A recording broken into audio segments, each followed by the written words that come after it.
Hello everyone. ఏపీకి ఇప్పుడు Visakha summit ఒక గేమ్ చేంజర్ అవబోతుందనే చెప్పాలి. 45 దేశాల నుండి 300 పారిశ్రామికవేత్తలు రాబోతున్నట్టు తెలుస్తోంది. సో ఇదే అంశం మీద విశ్లేషణ తీసుకునే ప్రయత్నం చేద్దాం. ప్రస్తుతం మనతోటి జర్నలిస్ట్ జగదేవ్ ఉన్నారు.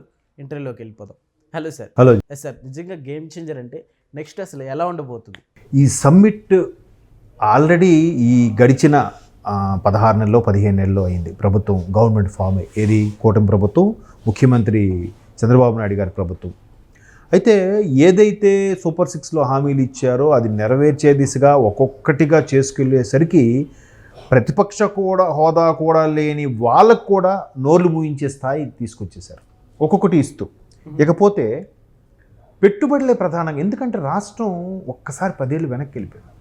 ప్రతీది కూడా ఎలా రాబట్టాలి, ఎలా చేయాలి, ఏంటి అనే దాని మీద అనుక్షణం ఇదే చర్చ.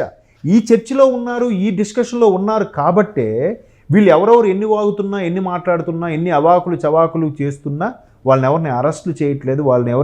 వాళ్ళ పాత కేసులో చాలు వాళ్ళు అరెస్ట్ చేయడానికి, బట్ అరెస్ట్ చేయట్లే.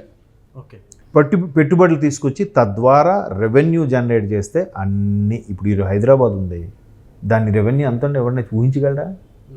హైదరాబాద్ ఒక్కటి చాలు తెలంగాణకి, మొత్తాన్ని నడిపించగలదు. దీని మీద వచ్చే ట్యాక్స్లు కానీ, దీని మీద వచ్చే పెట్టుబడులు కానీ. సో అలాగా విశాఖ అని ఒక ఐటీ హబ్ కానీ, అమరావతిని ఒక కొత్త రాజధానిగా, అన్ని హంగులతో కూడిన రాజధానిగా సరిపోదు, మిగతా జిల్లాలకు కూడా అన్ని విస్తరించేలాగా ఏదైతే గత 13 ఉమ్మడి జిల్లాలు ఉన్నాయో, 9 కోస్తా ఉమ్మడి జిల్లాలు, 4 రాయలసీమ ఉమ్మడి జిల్లాలు కలిపి 13 జిల్లాలకు కూడా ఏదో ఒకటి పరిశ్రమలు పెట్టాలి. ఉభయ గోదావరి జిల్లా aqua refinery, Amaravati quantum, YouTube, ఏఐకి సంబంధించింది, విశాఖ గూగుళ్ళు కానీ, రేపు కూడా మరలా రేపు మీరు అన్నట్టు November 14th భారీగా రాబోతున్నారు. 72 స్పెషల్ స్పీకర్స్ వస్తున్నారంట. స్పీకర్స్ అంటే అన్ని రంగాల్లో నిష్ణాతులు, అంటే ఒక్కొక్క రంగం సంబంధించిన వాడు, ఏఐకి సంబంధించిన వాడు ఒకడు, టెక్నాలజీకి సంబంధించిన వాడు ఒకడు, గ్రీన్ హైడ్రోజన్ ఒకరు, పవర్ గ్రీన్ కన్జంప్షన్ పవర్ బ్యాటరీకి ఇలా అన్ని రకాల రంగాలకు సంబంధించిన ఎంటర్ప్రీనర్సు, పవర్ఫుల్ స్పోక్స్ పర్సన్ కూడా రాబోతున్నారు. ఆ సమ్మిట్లో సుమారుగా ఒక $10 లక్షల పెట్టుబడులు ఎక్స్పెక్ట్ చేస్తున్నారు. ఈ $10 లక్షల గాను సుమారుగా 400 MOAలు, మెమొరాండమ్ ఆఫ్ యాక్సెస్ ఏదైతే ఉందో అది చేయించుకోబోతున్నారు. అంటే ఒప్పంద పత్రం. ఓకే, అది కానీ 400లో పోయండి, 300 పోయాయి, 100 అవుతాయిగా, 500 ఆర్భాటం అంటున్నారుగా. ఈ లోపల ఎంత గ్రౌండ్ వర్క్ చేశారంటే మంత్రి లోకేష్ గారు లండన్, స్విట్జర్లాండ్, మలేషియా, దుబాయ్, ఓకేనా, యూరోపియన్ కంట్రీస్ కూడా వెళ్ళొచ్చాడు ఆయన.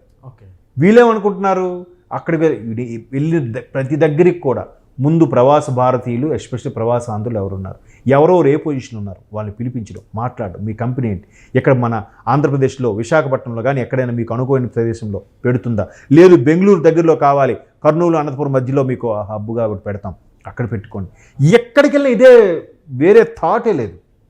మీ వల్ల అయ్యేదైతే చెప్పండి, మా వల్ల ఏం కావాలని మేము చేస్తాం. ప్రభుత్వం తరపున ల్యాండ్ కావాలా తీసుకోండి, మోదీ గారు ₹1 ఏదో ల్యాండ్ ఇచ్చారట అప్పుడు, అలాగే ఈయన కూడా ఇస్తామంటున్నాడు, తీసుకోండి. ఏదో మా సొంత లబ్ధి కోసం కాదు, చిరస్థాయిగా పేరు ఉండిపోవాలి, అందరికీ నోటికి 5,000 వెళ్ళాలి.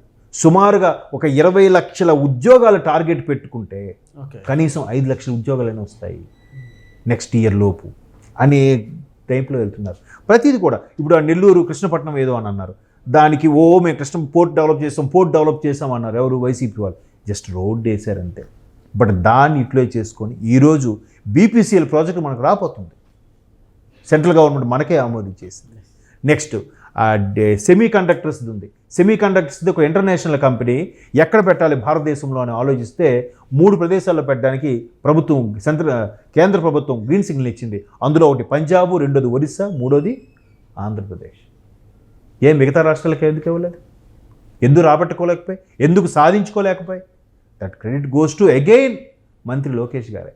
ఈరోజు అందరూ ఏ లొకేషన్ అయితే అంత ఇదిగా అన్నారో, అదేదో తెలుగులో సామెత ఉంది, నవ్విన నాపచేనే పండుతుంది అన్నట్టుగా ఈరోజు ఆయన చుట్టూ అన్ని తిరుగుతుంది, ఆయన చుట్టే సమీకరణాలు కూడా జరుగుతుంది. ఆయన ఆ స్టేటస్, ఆ రేంజ్ తెచ్చుకున్నాడు. ఆయన ఒక కార్యకర్తగా స్టార్ట్ అయిన కెరియర్ ఈరోజు మంత్రి లోకేష్ అంటే ఎంతగా ఇమేజ్. నిన్న మొన్న ఒక మిత్రుడు చెప్తున్నాడు, ఎక్కడో ఒక వేరే వాళ్ళని తక్కువ చేయాలనే ఉద్దేశం కాదు, అంటే ఆయన ప్లస్ ఏంటంటే ఆయనలో ఉన్న ఉత్సాహం అలాగే ఉంది, ఏజ్ ఫ్యాక్టర్ కూడా అలాగే ఉంది. ఇప్పుడున్న టీడీపీలో ఉండే సీనియర్ నాయకులు అందరిలో కూడా కొంత యంగ్ మినిస్ట్రీనే, అది కూడా ఒక అడ్వాంటేజే కదా. కింద యువత అంతా కూడా ర్యాపో ఈజీగా ఉంటుంది, పెద్దవాళ్ళకి కూడా ఒక మిడిల్ ఏజ్ పర్సన్ లాగా ఆయనకి వీళ్ళకి ర్యాపో ఉంటుంది. జరగబోయే సమ్మిట్ లో ప్రపంచం మొత్తం విశాఖ వైపే చూస్తుందంటే ఏమంటారు? ఏమండి, అలాంటి సుందర్ దాని మీద- పిచాయ్ గారు ఆయన సరదాగా జరిగిన ఒక చిట్చాట్లో యుఎస్లో ఒక ఫేమస్ ఛానల్లో వైజాగ్ అని ఆయన నోటితో ఆయనే చెప్పాడు, వైజాగ్లో గూగుల్ ఇది స్టార్ట్ అవబోతుంది అని. ఆల్ఫాబెట్కి గూగుల్కి ఆయనే సీఈఓ. మరి ఆయన స్టేట్మెంట్ ఇచ్చాక ఒక్కసారి అక్కడ ఉండే తెలుగు వారందరూ లేచి చప్పట్లు కొట్టేశారు, మా వైజాగ్ అనుకోని. మరి అలా ఉన్నప్పుడు ప్రపంచ స్థాయిలో ఇంకా ఆల్రెడీ ఇప్పుడు చంద్రబాబు నాయుడు గారు అప్పుడు వచ్చినప్పుడే వరల్డ్ మ్యాప్లో హైదరాబాద్ అంటే ఇదిరా అని చూపించాడు ఆయన. ఇప్పుడు అమరావతి, విశాఖపట్నం చూపించబోతున్నాడు. ఇది చాలదన్నట్టు ప్రకాశంలో, ఉమ్మడి ప్రకాశం జిల్లాలోను, అలాగే ఇంకోటి ఏంటది కర్నూలులోను, ప్రతి జిల్లా, ఉమ్మడి జిల్లా కూడా ఏదో ఒకటి రిఫైనరీకి సంబంధించింది ఏదో ఒకటి పెట్టాలి, ఇండస్ట్రీకి సంబంధించింది ఏదో ఒకటి పెట్టాలి, ఎస్టాబ్లిష్ చేయాలి, అన్ని ఏరియాలు డెవలప్ అవ్వాలి. ఆల్రెడీ వీళ్ళ పేరుకే డైవర్షన్ చేయడానికి, డైవర్షన్ పాలిటిక్స్ కోసం మూడు రాజధానులు చెప్పారు, కానీ ఏది చేయలే. ఒక్క ఋషికొండ బోడి కొట్టించి గుండు కొట్టించేసి అదేదో సొంతంగా ఉండడానికి పెద్ద బంగ్లా కట్టించుకున్నాడే తప్ప ఏం చేయలే. మరి ఇప్పుడు విశాఖకి గూగుల్, అది నేను పోనీ ఇదంతా టొప్పాసు, ఇదంతా ఉట్టిదే అని అనుకోవడానికి లేదు. సుందర్ పిచాయ్ గారు స్టేట్మెంట్ ఇచ్చారు. అది ఇప్పుడేం చేస్తున్నారు, గూగుల్ మేమే తెచ్చాం అని సంకలు గుద్దుకుంటున్నారు, భుజాలు తడుచుకుంటున్నారు. సో ఇవన్నీ ఎంత చెప్పినా ఇంకా గొరిల్లా ఫాలో అయ్యే వాళ్ళు ఉన్నారు, అది వాళ్ళ విజ్ఞతకు వదిలేద్దాం. సో మొత్తం మీద ఈ సమ్మిట్కి రాబోయే ఏదైతే 400 పైచిలుకు కంపెనీలు ఎంఓఏ అనుకుంటున్నారో 100 డ్యామ్ షూరు. రేపు 2027 ఎండింగ్ లోపు ఈ 400లో కనీసం 100 కంపెనీలు అక్కడ ఎస్టాబ్లిష్ అయిపోతుంది అన్నాడు. అడగండి, ఈరోజు విశాఖపట్నం అంటే మరి పట్టుకోలేకపోతున్నాం, ఆ స్థాయిలో ఉంది. ఇవన్నీ మళ్ళీ బాబు గవర్నమెంట్ వస్తుందని తెలిసే వైసీపీ వాళ్ళు ముందే ల్యాండ్ అక్కడ కబ్జా చేసి పెట్టేసుకున్నారమ్మా. వాళ్ళకి తెలుసు నెక్స్ట్ మాకు వైసీపీ రాదు, బాబు గారిది వస్తే బాబు గారితో వైజాగ్ ఒక రేంజ్లో లేపుతాడు ఆయన, ఈ భూములన్నీ మన రేట్లో అమ్ముకోవచ్చు అనే కాన్సెప్ట్లో ఉన్నారు వాళ్ళు. ఇంకేం మాట్లాడతాం. ఓకే, సో విశాఖపట్నం మరి రేపు ఇంకా ఒక తిరుగులేని మహానగరం అవుతుంది.